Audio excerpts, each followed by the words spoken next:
გამარჯობა თქვენ უყურებთ რეალურ აქცენტებს ნინო ხაჩიძესთან ერთად ჩვენ ერთმანეთს ხვდებით 14 საათსა და 10 წუთზე ყოველ ხუთშაბათსა და პარასკევს ტელერადიო კომპანია Georgian Times-ის პირდაპირ ეთერში თქვენ ასევე შეგიძლიათ გვიყუროთ Georgian Times-ის Facebook-ის გვერდზე, YouTube-ის არხზე და ბუნებრივია გვისმინოთ რადიო სიხშირეზე FM 92-სა და 3-ზე. დღეს პირველი ნაწილის სტუმარი არის მირიან მირიანაშვილი, ანალიტიკოსი, პოლიტიკოსი. ბატონ მირიან, დიდი მადლობა რომ მობრძანდით და ეხლა ისე გამოვიდა რომ არა მხოლოდ მე ლამის მთელი მსოფლიოს თითის ტარივით ტრიალებს ამერიკის შეერთებულ შტატებში ჯერ წინა საარჩევნო კამპანიის გარშემო, შემდეგ უკვე არჩევნების ახლა უკვე ინაუგურაციის მოლოდინში, იმიტომ რომ ამერიკის შეერთებული შტატები რაც უნდა ითქვას და რაც უნდა მოხდეს, რჩება ერთ-ერთ ყველაზე ძლიერ სახელმწიფოდ ამ დედამიწაზე და ტონის მიმცემ სახელმწიფოდ. მაგრამ რითი მინდა დავიწყოთ ბატონ მირიან ჩვენი საუბარი. ამერიკა არის როგორც მოდელი, როგორც ნიმუში, გარდა იმისა, რომ არის ყველაზე ძლიერი სახელმწიფო ამ დედამიწაზე და ტონის მიმცემით ერთგვარად და აი ამ ბოლო არჩევნებში ჩემი აზრით ეს უცნაურობა შეინიშნა. მანამდე ჩატარებულ ყველა არჩევნებში აი ეს დაპირისპირებული თუ კონკურენტი პოლიტიკური ძალები არასდროს იქცეოდნენ მოქცეულან ისე, როგორც მოიქცენ ამ შემთხვევაში. ხო და ახლაც სანამ თქვა ბაიდენის ადმინისტრაციას და ბაიდენს ამოეწურება უფლებამოსილების ვადა, ჩვენ ხედავთ რომ ის მარტივად რომ თქვა მოსწრებაზეა. ჩვენ აი დემოკრატიის აკვანი ამერიკის შეერთებული შტატები და ამ დროს ჩვენ დავინახეთ რომ ბაიდენმა წინსწრებად შეიწყალა თავისი ვაჟი, რაც მე ვფიქრობ ძალიან ცუდი მაგალითია ის რომ ადრე მომხდარიყო მაგალითად ძალიან ცუდად იმოქმედებდა იმ პოლიტიკოსის, იმ პრეზიდენტის, ასევე იმ პოლიტიკური ძალის რომელსაც წარმოადგენდა იმიჯზე და მომავალ პოლიტიკურ კარიერაზე და პოლიტიკურ აქტივობებზე. გარდა ამისა, ეხლა დაიწყო ლაპარაკი იმის შესახებ, რომ აი COVID პანდემიისას როგორი აფერები და ამის გამოძიებას აპირებს ტრამპი და მისი ადმინისტრაცია. ასევე სოციალურ ქსელს ჩვენიც ვიცოდით, რომ იყო ეგრეთ წოდებული ცენზურა, ანუ ფაქტების შემოწმება. ფაქტების შემოწმებაში ცუდი არაფერი არ არის, როცა ის არ არის ტენდენციური, რა თქმა უნდა. და სასწაული რამ თქვა Facebook-ის მფლობელმა, რომ ერთი რომ მემუქრებოდნენ და მლანძღავდნენ, ეს არ არის თქვა იმდენად დიდი პრობლემა, რამდენად შემოწმება დაიწყეს ჩემი კომპანიისო და ჩვენ ვიცით რომ ეს დემოკრატიისგან ცოტა შორს დგას ასეთი მოქმედება, მაგრამ აი ამასაც კი მოვესწარით. თუმცა საპასუხოდ ბაიდენს არ უარყვია რომ მსგავსი რამ მოხდა, მაგრამ თქვა რომ ჩვენ ახლა დავიღუპეთ თავის სიტყვას თავისუფალს ვეღარ მივიტანთ მომხმარებლამდეო, თუმცა რატო ვერ მიიტანთ თუ ფაქტებს არავინ შეამოწმებს, ეს კიდევ სხვა თემა და მომხმარებელი რატო ითვლება ასეთი ჩლუნგია, რომ რაღაცები ვერ განასხვავოს ერთმანეთისგან. მოკლედ ისეთი დემოკრატიამ ჩვენ წინ თითქოს რაღაცა სახეცვლილება განიცადა. თქვენ რას უკავშირებთ თვისებრივად შეცვლილ პოლიტიკურ ვითარებას, პოლიტიკური ბრძოლის მეთოდებს, და კიდევ მილიარდერები მოდიან ოლიგარქები, ასე ვთქვათ, გააფრთხილა ბაიდენმა, მე ძირითადად ეს გავაკეთებ აქცენტს. რას უკავშირებთ თქვენ ამას? ასე თვალსა და ხელშუა შეიცვალა დემოკრატია, რატომ შეიცვალა თამაშის წესი თავად ამერიკის შეერთებულ შტატებში და როგორ იმოქმედებს ეს დანარჩენ მსოფლიოს? არაფერ არ შეცვლილა, ესეთი ტრანსფორმაციები არის რეგულარული. ამერიკის შეერთებული შტატები ჯერ კიდევ დამაარსებლების მიერ თავის დროზე და იმ ელიტების მიერ, რომლებმაც ფუნდამენტი ჩაუყარეს რა, ჯერ იმ კოლონიების პოლიტიკურ სისტემას, რომელიც ინგლისის ქოლგის ქვეშ იყო, ეს მე-17 საუკუნის შუანახევრიდან დაწყებული და შემდეგ უკვე როდესაც მათ გადაწყვიტეს რომ დამოუკიდებლობის ფაზა დადგა მე-18 საუკუნის ბოლოდან ცნობილი ბოსტონის ჩაისმის ასე ვთქვათ ეტაპიდან დემოკრატიის ორ მოდელზე ხდება მუდმივად გადასვლა. ეს არის დემოკრატიული და ეს არის რესპუბლიკური რა. ანუ ჩვენებს აქ საქართველოში ნაკლებად ფეხმოკიდებულია ესეთი სიღრმისეული ცოდნა ამერიკული პოლიტიკური სისტემის შესახებ რა, რატო, რის გამო, ანუ мотиваციები როგორი. მაგრამ ნუ იქ დემოსის მართლობად მოიაზრება დემოკრატების მართლობის პერიოდი და რესპუბლიკელების მართლობის პერიოდი, სწორედ ამაშია მათი სახელი რესპუბლიკური, ეს უკვე ელიტარული, ანუ არისტოკრატული ის ნობილიტეტური მართლობის სტილია, რომელიც გადმოღებულია რომის მართლობის პრინციპ კონკრეტულ ელემენტების გათვალისწინებით, ანუ ეს არის პერიოდი ადრინდელი ცეზარი, ჯერ კიდევ, როდესაც ის, ასე ვთქვათ, ანუ ოქტავიანეს და იმის, ანუ ოქტავიანეს დროს, რო მოხდა ცეზარის კი არა, ცეზარის ძალაუფლების და პომპეუსის პოლიტიკური პრინციპების რეალიზება. აი იმ ნაწილზე იქიდან იწყება ამერიკის შეერთებული შტატების ის პერიოდი ითვლება ყველაზე ოპტიმუმად და ტრანსპლანტირდა ამათ. ამიტომ ეს ორპარტიული მმართველობის სისტემაც იქიდან მოდის. ეს არ უნდა ვიფიქროთ, რომ ინგლისის განვითარება, ინგლისის ორპარტიულობა ბადაღებული ცნება სინამდვილეში ბუნებაში არ არის. იქ რამდენიმე პარტია უბრალოდ ხშირად ხოლმე ფინიშზე ორი გადის და არა მარტო ლეიბორისტებამდე იყვნენ ლიბერალები, მერე ვიგები, ანუ ეს არ არის ამერიკული ორპარტიულობა სათავეს იღებს რომის ეს ფოტოსკოპირებულია პრინციპატების და პოპულარების თანამედროვე რეინკარნაცია ეს სისტემის ანუ იქ სულას და მარიუსის ბრძოლები სუფთა ერთ-ერთში ამიტომ ის რომ რესპუბლიკურ მმართველობას მოყვა ოლიგარქების ასე ვთქვათ თანმდევნა რა და ოლიგარქები არიან თანმდევი გახდა ხო ანუ ოლიგარქები ეს თუმცა არც დემოკრატებს არ აკლიათ ხო თქო იქ ხო ასე მიღებულია რომ პრეზიდენტი უნდა იყოს მდიდარი მილიონერი ხო თუმცა ბაიდენი ღარიბად ითვლება რა 2 თუ 3 მილიონი დოლარი აქვს დეკლარირებული ანუ ამერიკის ნობილიტეტში არის კომუნიზმი ფული იქ არავის არ ჭირდება ამიტომ იმათ როგორც რომში ესე იყო რა გესმით იქ ისეთი მმართველობის სტილი აგებული შენ ამერიკის და ხელისუფლებას ფულით ვერ მოხიბლავ. ამიტომ გასაკვირი იქ არაფერი არ მოხდა, რაც იყო ის არის. პრობლემა იმაში მდგომარეობს, რომ რას უნდა ელოდოს მსოფლიო დღეს ამ ტრანსფორმაციიდან.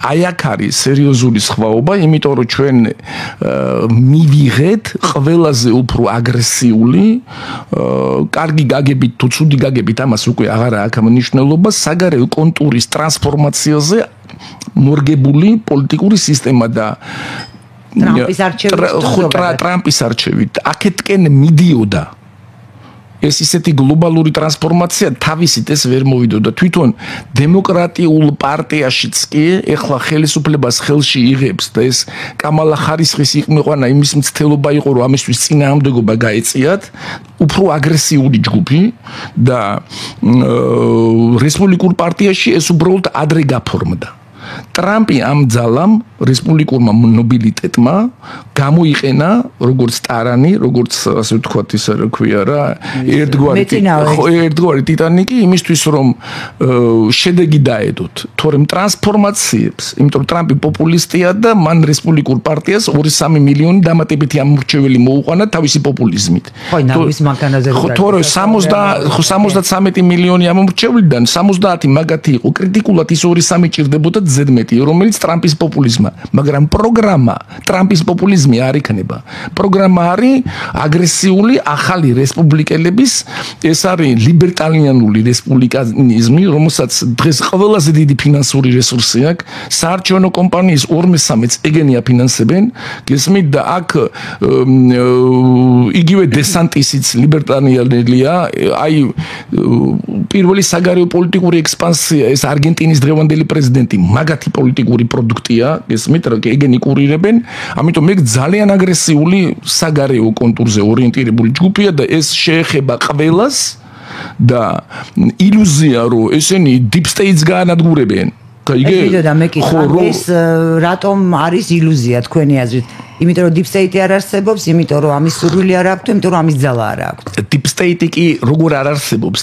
deep states ამერიკულ პოლიტიკურ სისტემაში ეს არის 930-იანი წლებიდან შემოსული ხმარებაში ტერმინი პირველად ფაქტობრივად მოარგეს რუზველტის მცდელობას ავტორიტარულად ემართა ქვეყანა და ის ეყრდნობოდა შიგნით ძალიან სერიოზულ იმას რა ქვია რა კლასტერს ეს არის 150-200,000 კაცი ეს არის ბიზნესი ეს არის შტატების მმართველობა ადგილობრივი გავლენიანი კლანები ჩრდილოეთ ამერიკაში ადგილობრივი არისტოკრატული რომლებიც მე 18 საუკუნის მეორე ნახევრიდან ფლობენ მასაჩუსეტებს და იმებს გესმის, მიმატებული ახალი ემიგრაციების ტალღები, მიმატებული გერმანული ეთნიკური კაპიტალი, ირლანდიური ეთნიკური კაპიტალი, ინგლისური ეთნიკური კაპიტალი, მაგალითად გერმანული ეთნიკური კაპიტალი, იმის გამო რომ გერმანელები უფრო მეტი ამერიკაში ცხოვრობენ, ფაქტიურად გერმანელები შთამომავლები ვიდრე გერმანიაში და ეს ერთ-ერთი ყველაზე დიდი ეთნიკური ჯგუფია დღეს ამერიკის თითქმის 80 მილიონამდე გერმანელი შთამომავალი ცხოვრობს. და ის გერმანია და ეს გერმანია და პლუს ავსტრია ეს ეთნიკური კაპიტალი თქვენ თუ მიადევნებთ თვალყურს ეხლა ეს ცილდები და არ მინა გადავიდე იქ ჩადებული თითქმის 4 ტრილიონი დოლარიდან რომელიც გერმანულმა ეთნიკურმა კაპიტალმა ჩადო ამერიკის შეერთებულ შტატებზე ადგილობრივი გერმანელების გასვლით მოხდა. ეს BMW-ების ანუ Mercedes-ების ის ქარხნები უამრავ Westinghouse ეს სულ გერმანული ეთნიკური კაპიტალი. ამიტომ აი ამ ყველაფერს ერთობლიობაში ამათ ჰარმონიულ ასე თქვა თანაარსებობას ერთი პროექტის ფარგლებში ქვია Deep State. აქ რომ ვიღაცას გონია რომ ტრამპმა შეიძლება Deep State-ი გაანადგუროს, ჯერ ეს ერთი როგორ უნდა დაისახოს ეს ამოცანა, მე ეს ტექნიკურად არის თქვა თვითონ ჩვენ რა გონია Deep State ჩავწევო დემოკრატების Deep State-ო თორე ჩემსას კი არაო მე ვინც მაფინანს ხო აბა როგორ იმიტომ გაიყო ალბათ მილიარდერები და Deep State-ელები რასაკვირველი აი ჩვენ რო უილსონი და კოენი რო გვიტევს აქ გაიგეთ ის კოენიც Deep State-ია დემოკრატი კონგრესმენია 25 მილიარდი დოლარის მეპატრონეა გოლფის და საფეხბურთო კლუბები აქვს და ერთ-ერთი სპონსორი მიუხედავად იმისა რომ დემოკრატი იყო არგენტინაში იმ ტრანსფორმაციების ეს კოენია ეს კოენი რო შემოგვიჭდა, ესე იგი ვიღაცამ დაავალა, თავისით კი არ შემოგვიჭდა. ის უილსონი რა თქმა უნდა რა შეაინტერესებს. ის უილსონი არის სამხრეთ კაროლინიდან გავლენიანი სენატორი როალი, ნინსი გრემი, იმის კაცია. ესეც სამხრეთ კაროლინის სენატორია და ეგ ფლობს იქ იმას სიტუაციას და ეგ და რუბიო და ტედ კრუზი ცნობილი საძმაკაცოა 15 წლიანი. გესმით? რუბიო უკვე ტრამპის მხარეს. ხო, ტრამპის ესეთ რა, ლინსი გრემი ტრამპის ხარი არ არის. აბა, ვამბობდით. ხო, უილსონი კიდე ლინსი გრემის კაცია. როცა უილსონი გლანძღავს, ეს გლანძღავს ლინსი გრემი. ის რომ ვიღაცა მოვა და უილსონს ამოდებს აღურს, ეს ძალიან პრიმიტიული გაგებაა ყველაფერი. ეს უილსონი სომხური ლობის სომხური ლობი, იცით რა შესაძლოა? რასაკვირველია, იმიტომ რომ სომხური ლობი მას შემდეგაც მენენდესი გადმოაგდეს იქიდან. ანუ მან როგორ არის ეს ძელი საუბრებია სომხური ლობის მეთაური იყო სენატორი მენენდესი რომელიც თურქულმა და ებრაულმა დაზვერვებმა ასე ვთქვათ სერიოზული ის გაუგორეს რა ადგილობრივებთან ერთად და შეტენეს სერიოზული კოეფიციენტი და ეხლა ციხეში ზის კაცი ამიტომ სომხური ლობი იქ დეზორიენტირებული იყო ეს გააკეთეს მანამ სამნამ აზერბაიჯანულ და თურქეთი მიადგა სომხეთს რომ სომხეთის ლობი დეზორიენტაცია გაეკეთებინათ იმიტომ რომ სხვანაირად იქ მენენდესის პირობებში და მისი სომეხი ცოლის პირობებში საგარეო კომიტეტის თავმჯდომარე იყო სენატში წარმოგიდგენიათ ეხლა და ხო ამიტომ ეს დეზორიენტირე ეხლა მაგათი წამოდგომა ხდება მაგრამ პირველად სომხეთ საქართველოს ისტორიაში ეს სომხური ლობი, აი ჩვენ ხო უამრავი რა გვაქვს პროფიტები გაკეთებული სომხებისთვის არა, ზედ გადაყოლილი იყო სომხები რო გადარჩნენ, ეს არის ქართველების დამსახურება ისტორიულად. კი ბატონო. ქართველ სომხები გადარჩნენ ქართული პროექტის ფარგლებში. მათ შორის შუა საუკუნეებში რო ამოწყვეტას გადარჩნენ, კახეთის აჯანყებები იყო და კახეთი და მერე ქართლის ომი რო იყო მუდმივად ირანთან, მაგრამ სომხებმა თავი წახარეს 100,000-ობით გადაასახლეს აქედან და ნაწილი ამოხოცეს ჯერ კიდე სპარსელებმა. წინააღმდეგობის გაწევის უნარი მაგათ არასოდეს არ ქონდათ. იმის მეათედიც როგორც იყო და არსებობა შენარჩუნდა მაგათი მარტო ქართული პროექტის ფარგლებში. და პირველად და სულმუდამ ამ იმაზე გველის ნაკბენივით სულმუდამ ესე იგი იყვნენ ხოლმე სამაგიეროს გადახდა მინუს ნიშნით. რასაც მეც გავუკეთებდი მე თუ არ ეს გიბრუნებდნენ. დღეს პირველად გეოპოლიტიკამ აიძულა ეგენი საქართველოსზე იმუშაონ, იმიტომ რომ თუ მოხდა ისე რომ ამერიკამ საქართველოს მიატოვა და რუსეთმა და თურქეთმა გაიყოს, ეგენი კიდე უფრო უარესად იქნებიან დაზარალებული, იმიტომ რომ მაგათ საერთოდ არ გაახსენდებათ, ისე გადაახრამუნებს თურქეთი და აზერბაიჯანი. შეიძლება ირანსაც გაუყონ რა. ირანსაც მიცემენ რაღაც წილს, რასაკვირველია, მაგრამ როცა გაყოფა ხდება, ეგრე იქნება რა და საქართველოს ამერიკა რო წავიდეს აქედან ეგრე გაგვიყოფს რუსეთი და ისე როგორც 21 წლის მსგავსად რა, 4 სახელმწიფო დაიხმარა საქართველოს დაპყრობაში და მე კომპენსაციები აქეთ იქით ყველას რო ჩამოურიგა. ესე პრინციპში სომხეთსანაც ესე მოიქცა, კი ბატონო. სომხეთსაც ესე მოიქცა ზუსტად 919-ში, მაგრამ პრობლემა დღეს იმაში მდგომარეობს, რომ ეგენი ჩვენზე მუშაობენ. ამიტომ უნდა უილსონი მუშაობს ჩვენზე? უილსონი მუშაობს ჩვენზე. უილსონი ამ კარგად გამიმართავს. იცით რა შესაქმე ამ ხელისუფლებას სომხეთი გავიგე, სომხეთის სახელმწიფო. არა, სახელმწიფო არა, სომხური სახელმწიფო არის დიასპორული ელიტების განშტოება. სახელმწიფოს ინტერესი გავიგე მე უილსონი ამიხსენით კარგად როგორ მუშაობს ჩვენზე. უილსონი და ეს კომანდა, ეს კომპანია, რომელსაც უილსონი არ არის, იქ არის ლინცი გრემი. ლინცი გრემი ერთ-ერთი ხო, აქტიურობს მაპატიერ დიდი ბოდიში და დინარაძე რო აქტიურობს, ჩვენ რა უნდა ვიფიქროთ, რომ ეს ივანიშვილის დავალებით კი არის, თვითონ აქტიურობს? როგორც თუ ახლა ერთ დონეზე დავაყენებ დინარაძეს და უილსონს, ერთი დონე არა, პოლიტიკური სიტუაციების მოქმედების ჭრილში ეს ერთი კომბინაცია. იმასაც ვიღაცა ავალებს და ამასაც ვიღაცა ავალებს. ანუ რაღაცა მე კი არ გეუბნები რომ ტექსტს უწევი. იერარქიასა. ხო, იერარქიის ნაწილები არიან ისიც და ესეც. ამიტომ მაგ პრობლემა იმაში კი არ არის უილსონი რას ამბობს. აქ საუბარია რას ავალებს ლინცი გრემი. გესმით და ლინცი გრემი და რუბიო კიდე ერთი კომბინაცია. შესაბამისად შენ ეჯახები სიტუაციას პოლიტიკური მოდელიდან წამოსულს. ისინი ბიძინა ივანიშვილთან პრობლემა როცა ტედ კრუს ჰქონდა ეს რა ქვია და ინტერვიუს რო იძლეოდა მე გახსოვს ფრონტერას გაგდებასთან დაკავშირებით. ისიც მარჯვენა ხელია ტრამპის. და თავარი დასახრტენია ტეხასელი თავარი სენატორია და ტეხასში გუბერნატორის კრუზის დასმულიკაცია და ყველა და ტეხასში გამარჯვება ტრამპისთვის იყო საკვანძო. და ის ინტერვიუებს რო იძლევა ფრონტერასთან მიმართებაში მაშინ რო იძლეოდა ინტერვიუებს რას ამბობდა იცით? რუსებიო სადღაც სხვა სფეროში ანგარიშის გასწორებისას დამემუქრნენ რომ საქართველოსთან გაგაგდებთო. გესმით? და მე უთხარი აბა ერთი უცადოთ აბა ვინ ვისაიდან გააგდებსო და მე მოყვა ესენი ფრონტერა აქედან გააგდებინეს ბიზნეს იქიდან იმან გადაუხადა სამაგიო და ბოლოში ფრონტერას გაგდებისთვის ტეხასურ კომპანიებს 2.5 მილიარდი დოლარი გადაუხადეს რუსებმა კომპენსაცია ფრონტერას აქედან გაგდებისთვის. ამიტომ ამ კომბინაციების უკან ისე ფრონტერა ცოტა რაღაც უცნაური. ფრონტერა გასაგდები იყო, მაგრამ გაცილებით ადრე ვიდრე რუსებმა დაგვიქნიეს გასაგდები იყო, ანუ მე მაგრამ ვითვენდით რატო? რუსები არ გვეუბნებოდნენ და როცა გვითხრეს მაშინ გავაგდეთ? ესე გამოდის? ნუ როცა ალბათ ზურგი გქონდა რომ შეგრჩებოდა გაგდება, ასე ვიტყოდი პოლიტიკურად. ხო, გასაგებია, გავიგე, მაგრამ სამაგიეროდ პრობლემა რა არის, იცი? დღევანდელ სიტუაციაში აი ეს ყველაფერი დაგროვდა და საქართველოს ხელისუფლებას ყველა და მათ შორის ამ უილსონსაც მაგიტომ აყენებს ლინცი გრემი, რომ მოიაზრებენ რუსული პოლიტიკური გავლენების ატრიბუტად. ამას ართულიან აზერბაიჯანთან მიმართებაში. გესმით? ამას ართულიან შუა აზიასთან მიმართებაში. ანუ აი რა საინტერესოა, მირიან, რატომ ართულიან აზერბაიჯანთან მიმართებაში, როდესაც აი ფაქტებია რა 2022 წლის 24 თებერვლის ლამის წინა დღეს აზერბაიჯანის პრეზიდენტმა და რუსეთის პრეზიდენტმა ხელი მოაწერეს სტრატეგიული შეთანხმების შესახებ შეთანხმებას მათ შორის სამხედრო ხელშეკრულებას. შემდეგ ვლადიმერ პუტინი იყო ჩასული ბაქოში, რომელსაც ჰაგის სასამართლოს რომელზეც გაცემული აქვს დაპატიმრების ორდერი. უფრო ადრე გასაგებია, რომ რუსეთთან მოლაპარაკების შედეგად თურქეთმა და აზერბაიჯანმა შეძლო ის რაც შეძლო, ანუ აზერბაიჯანმა აღიდგინა ტერიტორიული მთლიანობა.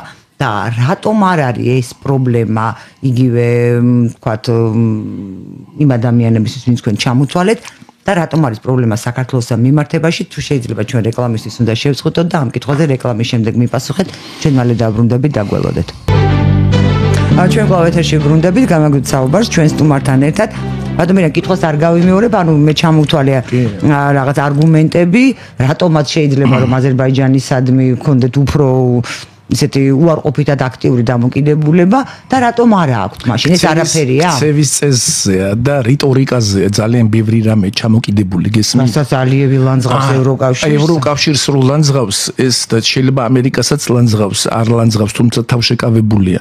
ეს ნაკლებად აღელვებს ვინმეს. თავარია რომ რუსეთსაც ლანძღავს.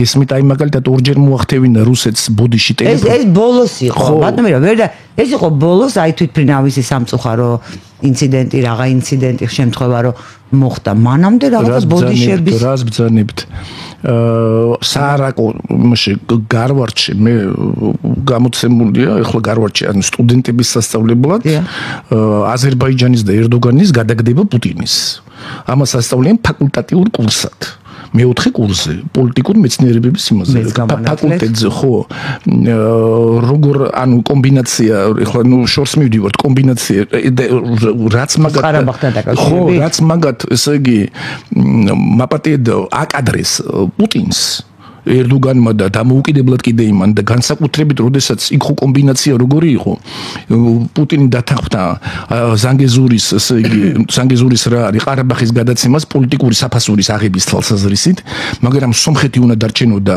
რუსეთს და ზანგეზური იმაში რა ქვია ყარაბაღში ტრანსფორმაციებისას იქ რუბენა ვარდანოვი ყავდა ჩაყვანილი, უნდა კომბინაცია ესე გაითამაშებინა თვითონ რუსეთის დავალებით, მან რა ქვია, პაშინიანმა გადასცა, ესე იგი ყარაბაღი იმას რა ქვია, აზერბაიჯანს და თურქეთს, რომ მან სახელმწიფოს უღალატა, სომხეთს უღალატა და ესე იგი ამაში ფული აიღო და რაღაცა და ყარაბაღული ელიტა უნდა გადაესრულათ მე ამ პროპაგანდისტულ ტალღაზე სომხეთში და იქ მოეწყოთ უკვე პაშინიანის წინა ყარაბაღისა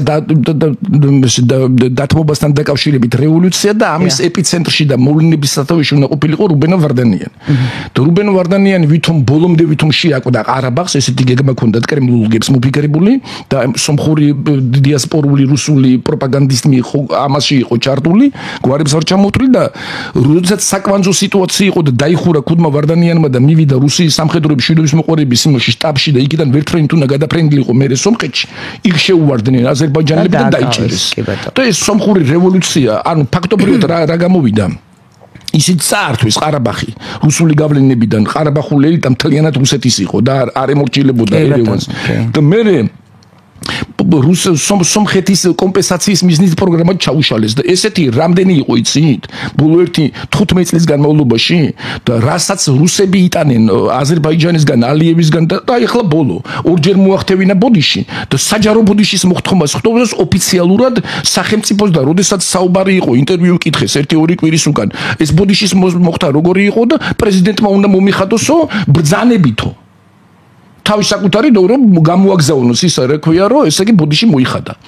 ნოტა უნდა გაუგზავნოს აზერბაიჯანის პრეზიდენტს ბოდიში მოხდის და ესეთი რიტორიკა სადმე საქართველოს შეხედეთ ტოყაევის აზერბაიჯანს ყავს თურქეთი ბატონმირიან და ეს არის ფაქტორი. ვიღაცა მოძებნა ჩვენ რატო ვერავინ ვერ მოძებნეთ ტოყაევმა რო გადააგდო პუტინი კიდე უნდა მოიფიქრო პუტინის შტიკებით მოვიდა ტოყაევი.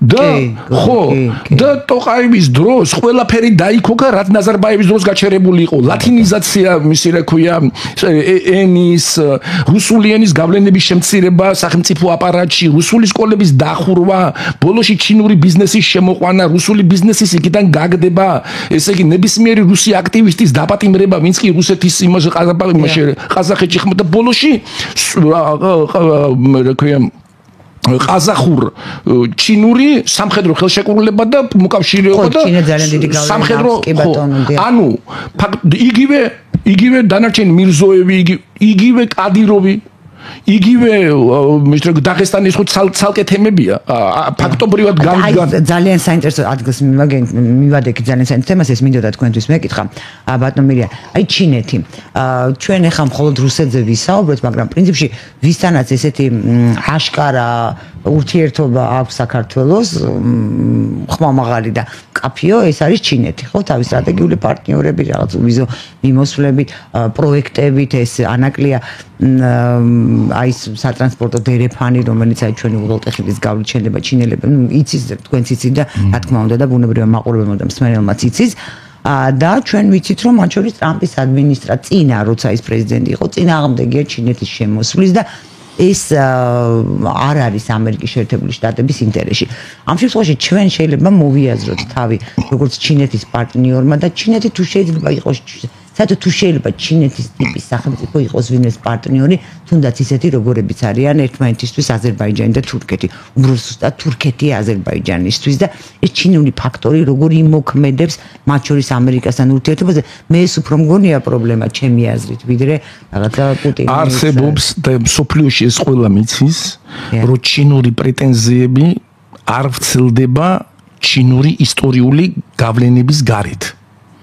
ამაზე ამერიკელებთან უამრავი ხელშეკრულება აქ დღეა თუ ფარული მოწერილი დაწყებული 72 წლიდან ჯერ კიდე კისინჯერი რო დადიოდა იქ იმ პერიოდიდან, როდესაც მორიგდნენ რომ ამერიკა გავიდოდა ვიეტნამიდან და ვიეტნამს გადასცემდა აი ამაზე მოხდა ჩინურ-ამერიკული გარიგება. ვიეტნამიდან ამერიკა კი არ გავიდა, უბრალოდ ჩინეთთან მორიგების კონტექსტში ჩინეთს გადააბარა სამხრეთ-აღმოსავლეთი აზიაზე დომინაცია და ამის საფუძველზე მოხდა მერე ჩინურ-ვიეტნამური ომი, როდესაც ჩინეთმა გადაწყვიტა სამხედრო ფაქტორებით ამ ხელშეკრულების რეალიზება.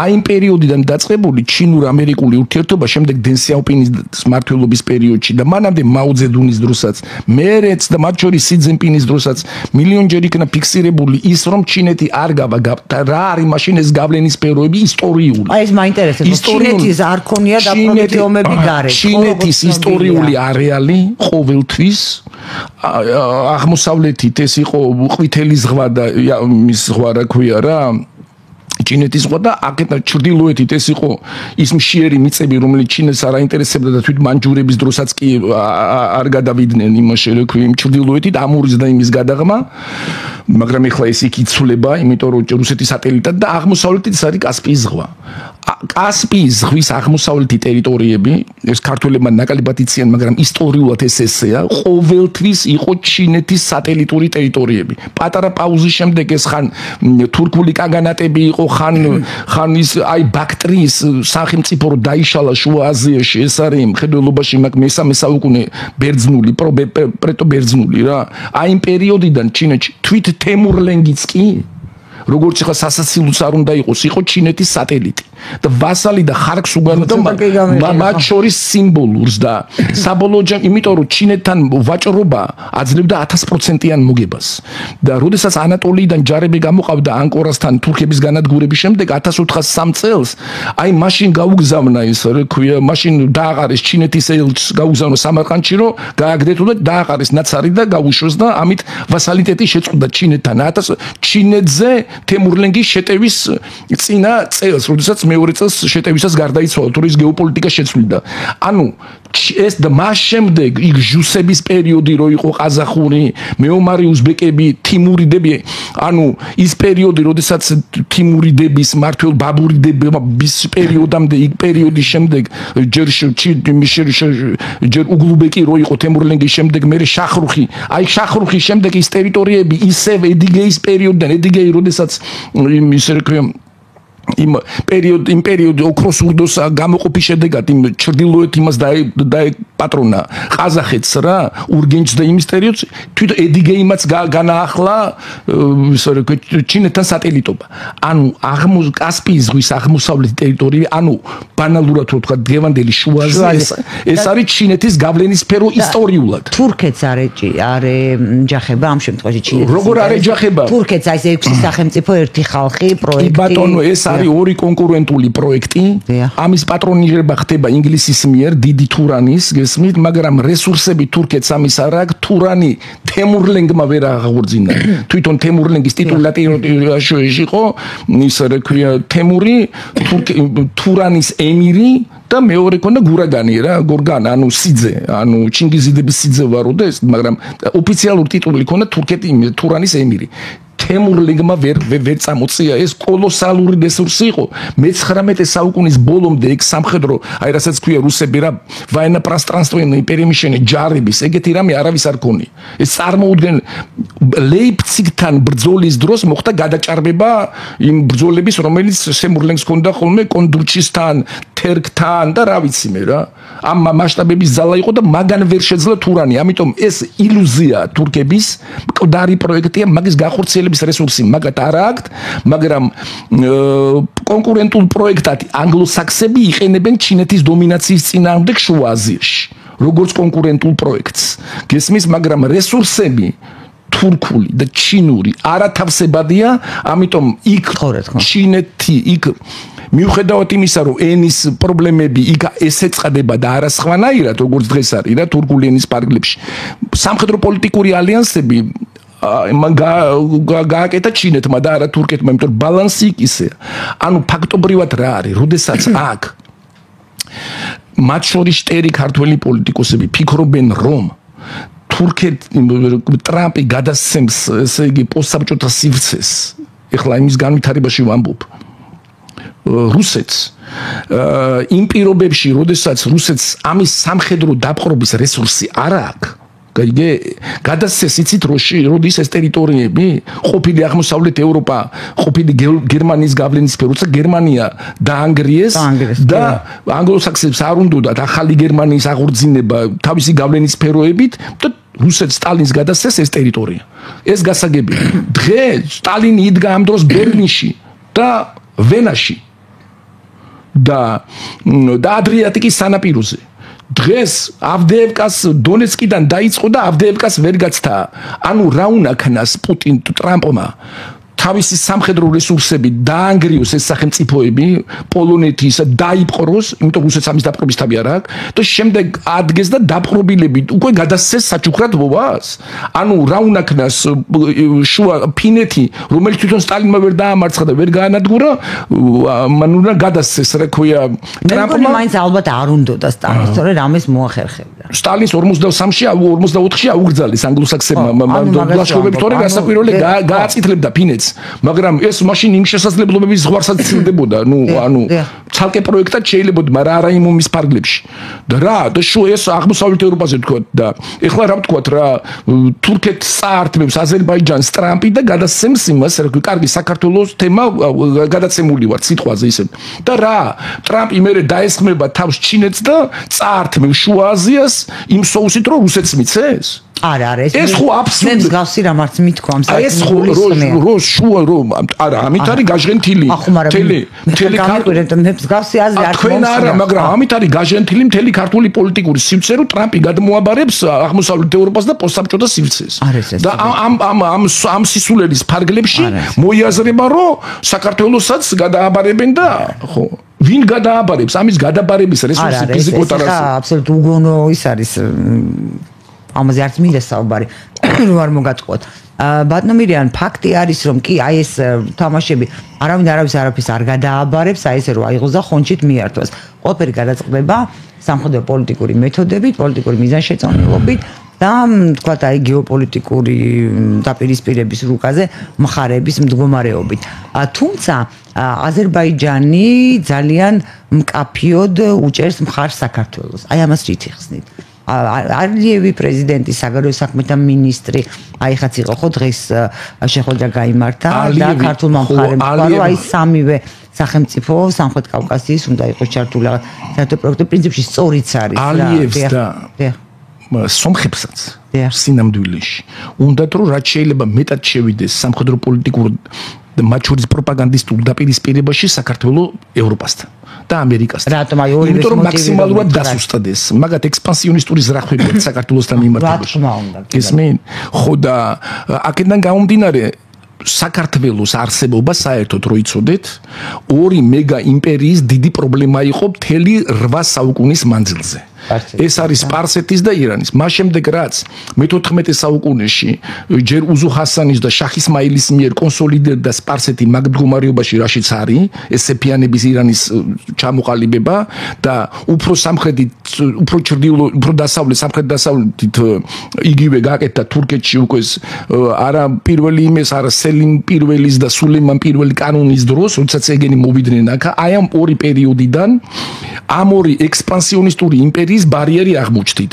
სპარსეთს არ მივეცით საშუალება მუდმივი წინააღმდეგობით გაშლილიყო შავ ზღვაზე და სპარსული და დღეს თulis რომ ეს იყო მისი ისტორიული მარცხი, რომ შავ ზღვაზე ვერ გავიდა და ევროპასთან ფანჯარა ვერ გაჭრა, გესმის და ვერ გარდაიქცა იმაზე უფრო დიდად ვიდრე რეგიონალური სახელმწიფო იყო. და მეორე მხრივ არ მივეცით თურქებს საშუალება გასულიყვნენ კასპიის ზღვაზე და დიდი თურანის იდეის რეალიზებისთვის პირდაპირ კომუნიკაცია ეკონიათ ვოლგისპირელ და კასპიის გადახმა თურქებთან და საკონტინენტო ბაზა გაეზირდა, დემოგრაფიული ბაზა გაეზარდა და თვითსოფრიოდ სხვა რამ ყოფილიყვნენ, იმიტომ რომ სამხედრო პოლიტიკურად დიდი იყვნენ, მაგრამ ეყრდნობოდნენ არა თურქულ მოსახლეობას, არაბულს და ევროპულს, სლავურს. გესმით?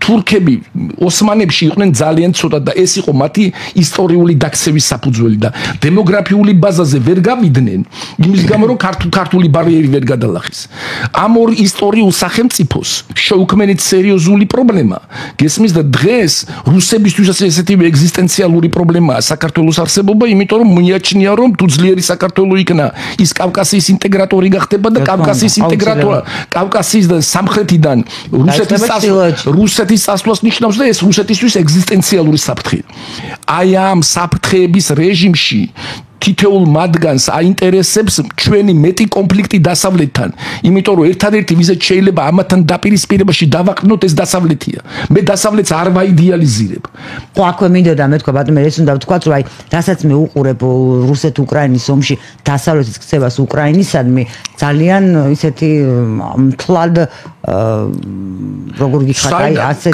ქართველების არ მინდა ეხლა თქვა და ქართველების რომან როგორც ჩინეთი იყენებს რუსეთს საზარბაზნო ხორცად დასავლეთის წინააღმდეგ და ყველას იყენებს ვისაც ამის საშუალება და რესურსი სხვადასხვა მე აი ის ფაქტი აი თუნდაც აი ის ცოტა გონიერებასთან შორს მყოფი რას თქვენ ბძანეთ ხო რომ გადასცემს ტრამპიან გადმოსცემს ზოგადად ჩვენ გვიდგას ეს საზარბაზნო ხორცი უკრაინამ შეიძლება გაუძლოს მაგრამ ჩვენ ამას ვერ გავუძლებთ ჩვენ ამ როლს ვერ გავუძლებთ უბრალოდ ფიზიკურად აღარ ვიარსებებთ არც დაშლილი არც გადმოშლილი ჩვენ აღარ ვიქნებით მაშინ თქვენ როგორ ფიქრობთ რა შეიძლება იყოს ამ შემთხვევაში გამოსავალი ჩვენ ვიცით რომ გეოპოლიტიკური ურთიერთობებისას პარტნიორები მათ შორის უმცროსი პარტნიორები როგორც ჩვენ ვართ საშუალო პარტნიორები მაგალითად როგორც თურქეთია ხო ნატოსთვის რაღაც პარტნიორი წევრიც არის მაგრამ ხო ხვდებით რას გულისხმობ ისინი არიან მხოლოდ და მხოლოდ საზარბაზნო ხორცი იმ თვალსაზრისით რომ ეს ცუდი არ არის მე ამას არ ვამბობ იცით რა შესაძლოა მე მისმის ანუ როგორ მე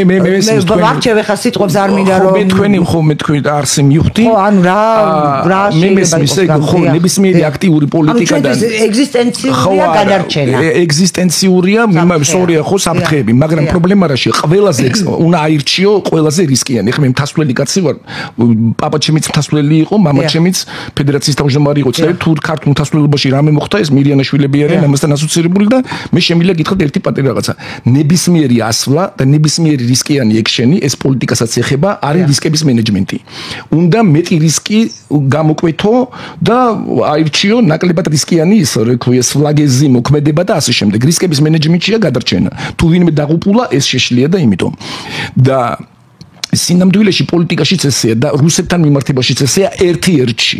იმიტომ რომ ყველაზე დიდი საფრთხე ამ მომთაბარეობის საფუძველზე ჩამოყალიბებული იმპერიებისთვის ეს არ არის ევროპული პოლისების და სახელმწიფოების და ბერძნული და რომაული იმების განვითარება, ეს არის მომთაბარე იმპერიები, ეს რუსები, თურქები და ხო და თურქმანების საფუძველზე ჩამოყალიბებული სპარსელები არა, მაგრამ მე იქ ცხოვრობდი წლები და ვიცი ფარსები იყვნენ დაპყრობილიერი და პოლიტიკური ელიტა მაგაზე ენა ფარსების თორე პოლიტიკური ელიტა სპარსელები საერთოდ არ არის დღეს ხამენეი და მთელი ეს თურქმანული ელიტა და ამ იმპერიებთან ურთიერთობაში ყველაზე ცუდი არის შიშის დაფიქსირება რომ შენ მაგათი გეშინია გესმის შენ დაპყრობის გეშინია შენ წინააღმდეგ მით უმეტეს რუსებთან შენ წინააღმდეგობის გაწევის გეშინია და აქტიური პოლიტიკის გეშინია კავკასიაში აი ეს შიში ისეთ რეგიონში ვცხოვრობთ ეს არის ჩვენი გაქრობის წინაპირობა ეს არ უნდა დავაფიქსიროთ აი ამის ფანტაზიის როგორც LGBT პროპაგანდა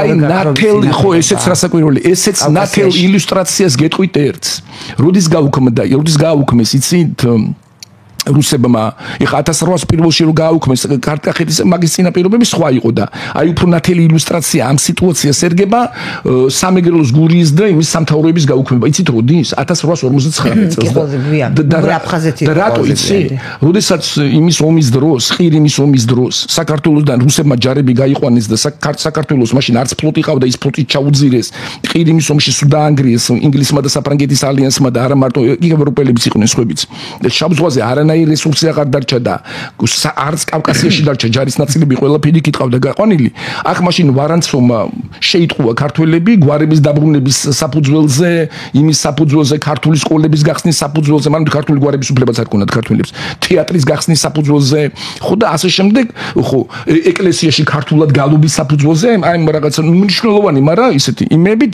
და ფაქტობრივად დაიყოლია იმაზე რომ ქართველები არ აჯანყდნენ რა და როდესაც მე ომი დამთავრდა დასუსტებულმა რუსეთმა, აი ცნობილი ის იყო, როდესაც თათბირი პასკევიჩიც იქ იყო და ვარანცოვიც იქ ესწრებოდა ამ თათბირს იმაში იმპერატორის კარზე 59-ის როდესაც გადაწყვიტეს სამეგრელოს დემის სამთავრობის გამოქვეყნ. იქ პასკევიჩი გამოვიდა ცნობილი სიტყვით და მე ურჩევ ქართველებს წაიკითხონ რა ის სიტყვა, როდესაც რუსეთთან რბილი დამოკიდებულების იმას. აღმოჩნდაო, რომ ქართველები იმაზე უფრო მეტად შეგვიშინებიაო, ვიდრე გვეგონაო. გესმით? და რა კი ყველაზე მეტად შეგვიშინებია და ამისთანა ომში როდესაც საერთოდ დასუსტებული ვიყავი და მანდ არაფერი რესურსი არ აღმოგვაჩნდაო. გამოსვლა და წინააღმდეგობის გაწევა ჩვენი დასუსტების ფონზე ვერ გაბედესო. აი მაშინ ეხლა არის ყველაზე კარგი სიტუაცია ეს ამ სამთავროების გამოქმების და სანაპიროზე ჩვენი ჯარის ჩაყენების. გესმით? სანაპიროზე, ანუ სამეგრელო, აფხაზეთი მაშინ ხო. აი ამ სიტუაციაში ფოტოსკოპირებულად გავს დღევანდელ მდგომარეობას.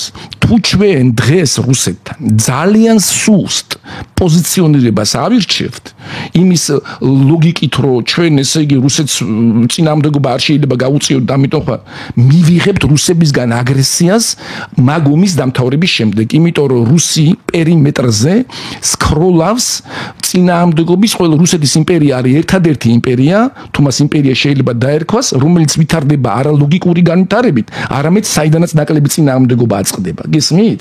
და თუ ჩვენ სისუსტეს დავაფიქსირებთ ამ სიტუაციაში, მომავალი აგრესიის მსხვერპლი გავხდებით უთუოდ 1859 წლის მაგალითზე კიდე გეუბნებით, წაიკითხოს ყველა ქართველმა პასკევიჩის გამოსვლა იმან გადაწყვიტა მაშინ ალექსანდრე მეორეს გადაწყვეტილება ამ იმეების გაუქმებას. და აი ცოტა აი ერთ წუთში რომ ჩავეტიოთ, ეს უნდა გკითხოთ აუცილებლად. ეს მესმის და აბსოლუტურად ლოგიკურია, რასაც თქვენ ამბობთ და არ მხოლოდ ლოგიკურია, ბუნებრივიც არის, სადაც ნაკლები წინააღმდეგობა და ხვდები რომ რაღაც გაგივა გააკეთებ. მაგრამ დაახლოებით იგივენაირი ოღონდ სხვა მოტივით, არა მოტივი იგივეა, ვთქვათ, ოღონდ საპირისპირო მოტივი. იმავე მეთოდით ოღონდ სხვანაირად შეფუთულით არის ინტერესი დასავლეთისაც. საქართველოს აი უკრაინა და მაგ ანუ ძალიან ცუდ სიტუაციაში ვართ მე მაგას ვამბობ არავის არ აიდეალიზირება ამ სიტუაციების არის და მათ შორის დასავლეთის არის ხო დასავლეთის არის კატასტროფა მაგრამ ძალთა ბალანსი უნდა დათვალო ვისგან მეტი რა არის და ნაკლები რისკი საერთოდ ნაკლები რისკი აი რო დაემართა თემურლენგს 8 ჯერ უალაშქრებინეს აქ და დიდი სახელმწიფოდან ისტორიული მომავალი რომ მოგვესწრო ამის გამო რატომ მოხდა იცი იქიდან იყო საიდანღაც მოსული თემურლენგი აქ ოქროს ურდოს ძლიერების ქვეშ იყო ქართველები გენეტიკურად ის ერთი საუკუნე გაზრდილი და ეგონათ რომ ის იქიდან მოვა და წავა უკან და ჩვენ ამ ოქროს ურდოს შევჩებით აქ და ამიტომ ყველაფერი გავაკეთეთ იმისთვის რომ ამათთან ლოიალობა დაგვიფიქსირებინა ამასობაში იმან ჩვენ ხო დაგვანგრია იმათი გულისთვის იმიტომ რომ ის დაძდევდა თოხთამის კასპიის ზღვის გარშემო და დარიელის და დერბენტის დაკეტვა არ დაკეტვა გახსნაში გვედავებოდა და